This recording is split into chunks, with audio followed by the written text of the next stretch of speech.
এবার আপনাদের ঈদের দ্বিতীয় সিনেমা আপনাদের দুজনের একসাথে রিলিজ করেছে। এর আগে আপনারা একসাথে আরও একটি সিনেমা করেছেন।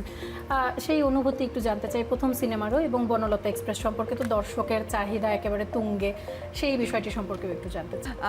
আমরা আরেকটা কাজ করেছি, যেই সিনেমাতে আমরা দুজনই কাস্টেড ছিলাম, রেজওয়ান শাহরিয়ার সুমিতের মাস্টার। তো ওইটা এখনও বাংলাদেশে রিলিজ হয়নি, কিন্তু এটা রটরডাম ইন্টারন্যাশনাল ফিল্ম ফেস্টিভ্যালে অফিসিয়ালি সিলেক্ট হয়েছিল এবং বিগ স্ক্রিন অ্যাওয়ার্ডটা উইন করেছে। তো আমরা গিয়েছিলাম দুইজন, এবং নাসির ভাই, আমরা তিনজন নেদারল্যান্ডসে গিয়েছিলাম এবং আমরা দুইজন একসাথে ছিলামও, ওখানে রুম শেয়ার করেছি। সেই গল্প একটু পরে হবে। আর এটা আমাদের দ্বিতীয় সিনেমা যেটাতে আমরা দুজনই কাস্টেড, সেটা হচ্ছে বনলতা এক্সপ্রেস, তানিম নূরের। দুইজনের ভিন্ন ভিন্ন কাজ, ভিন্ন ভিন্ন চরিত্র। আমি তো খুবই এনজয় করেছি কাজ দুটোই, খুবই এনজয় করেছি। দুই রকমের, একদমই দুই রকমের কাজ, দুই রকমের গল্প, দুই রকমের ক্যারেক্টার, আর ডিরেক্টরও দুই রকম। বাট ভালো লেগেছে, দুইটার এক্সপেরিয়েন্সই অসম্ভব ভালো। আমরা এখন যেটা দেখি যে বন্ধুত্ব আসলে খুব বেশি দিন, আমরা বলি যে বন্ধুত্ব আসলে একটা স্বার্থপরতার জায়গায় এসে ঠেকেছে, সেইভাবে আসলে কেউ আরও কারো পাশে থাকে না। সেই জায়গা থেকে আপনাদের বন্ধুত্ব 20 বছরের। এই সময়টাতে আপনারা অনেক চড়াই উতরাই পার করেছেন, একে অন্যের পাশে থেকেছেন, এবং ক্যারিয়ারের এই লম্বা সময় অনেক স্ট্রাগল করেছেন ক্যারিয়ারটাকে এই জায়গাতে আনতে। সেই গল্প একটু শুনতে চাই দুজনের কাছ থেকে। আচ্ছা, আমাদের বন্ধুত্ব বলতে কিন্তু আসলে আমরা কিন্তু ওই রকম বন্ধু না যে প্রতিদিন ফোনে কথা বলছি, হ্যাং আউট করছি, এরকম না। আমরা যখন লাক্সে একসাথে ছিলাম, আমরা প্রায় 4 মাস আমাদের ক্যাম্পে ছিলাম। আমাদের গ্রুমিং সেশনে আমরা সবাই একসাথে থাকতাম। কিন্তু আমাদের যেটা হয়েছে যে লাস্টের দিকে যখন টপ 10, টপ 5 হয়ে গেলাম, তখন তো আমরা একসাথে আরও ক্লোজলি থাকলাম।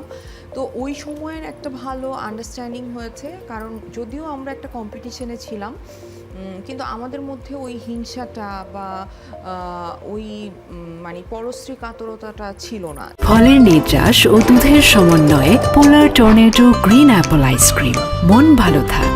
ঈদের সময় কি দেখা হয়? এমনিতে তো দেখা হয়। আজকে আপনারা সেটে রয়েছেন, আজকে ঈদের তৃতীয় দিন। এমনিতে কি ঈদের দিন দেখা হয়, বা এবারে ঈদে কি দেখা হয়? এরকম না, আসলে আমাদের বন্ধুত্বটা, আমরা আজকের প্রোগ্রামটা যখন আসছিলাম তখন আমি বলছিলাম যে এরকম কিন্তু না যে আমরা আসলে খুব সারাক্ষণ মানে দেখা হচ্ছে, কথা হচ্ছে, বা মানে হ্যাঁ তুমি বলো, এক্সপ্লেইন করো।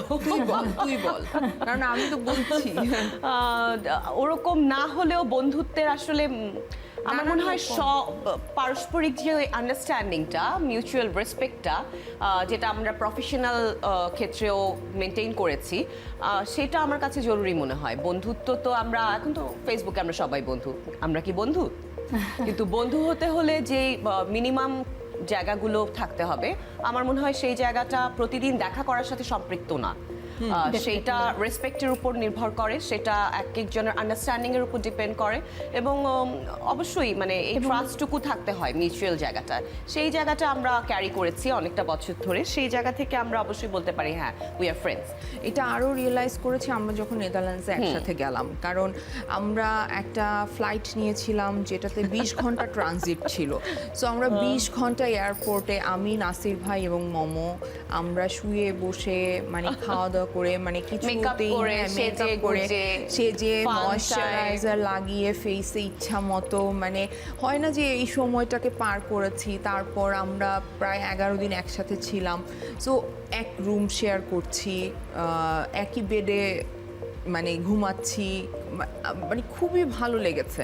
মানে হ্যাঁ, আরো ভালো করে বোঝা গেছে যে না, এতদিনে এই সম্পর্কটা আসলে সতেজই আছে, এইটার মধ্যে কোনো ফাটল ধরেনি, বরং সেটা আস্তে আস্তে দৃঢ় হয়েছে এবং সেইটা একটা নির্ভরশীলতার জায়গায় গেছে। কারণ আমি এমন অনেক কথা ওর সাথে শেয়ার করতে পারলাম যেটা হয়তো আমি সচরাচর কারোর সাথে শেয়ার করব না। ও অনেক কিছু আমার সাথে শেয়ার করলো এবং আমরা প্রচণ্ড এনজয় করেছি। মানে আমাদের এই জার্নিটা আমাদেরকে আসলে অনেক কিছু শিখিয়েছে,